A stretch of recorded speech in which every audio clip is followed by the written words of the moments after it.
from a lady. Yeah. So I get this thing back and I start working on it. Yeah. So we get it going. It's not running 100%. Right. We've still got to pull ahead. We got some stuck valves and decarboning to do and whatever. But it's a runner. Right. I drove it over here. Yeah. Brakes work and stuff. But it was the darndest thing. We went to load this thing, and normally if I have a standard, if I'm putting on a dolly or something like that, I'll try and use the gears, stick it in gear, and I'll bump it up on it. Right. Well, this would only nudge, Yeah. but it wouldn't pull itself, and I go, okay, the clutch is done. Yeah. The clutch is done. Now this is where the story gets funny.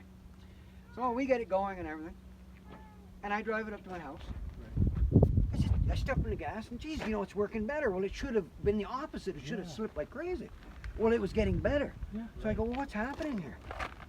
Well, come to find out, on the back of this car, if you read this little emblem, and I only found this because I was at the back, Right. right here,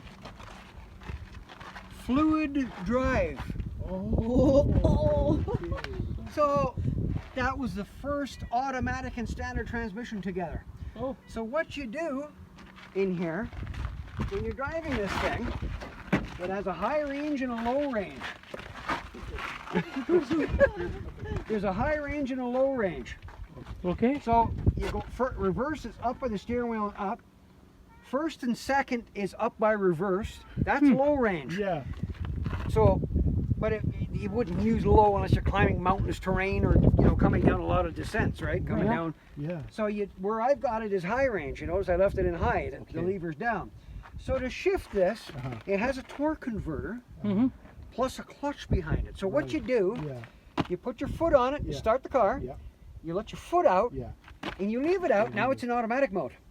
Then you step on the throttle, Ah. you let off, and it goes click clack, and Yeah. it picks second gear, which is fourth. So it's kind of Wow. a neat piece. I didn't even know what the hell I bought. That is. Oh my goodness. I've got all the hubcaps for it, Yeah. got all the trim rings, Yeah. got a bunch of spare parts in the box in there under the hood rest. But yeah, I'm going to be putting this up for sale. I'm going to get it running a little better. I'm going to clean Yeah. it up. Somebody needs to take it home and finish the restore on it. I've got the brakes all fixed on it. It's Yeah. driving, paperwork's done. I got the original keys for it. Right. It's a 1949 Chrysler Windsor. Wow.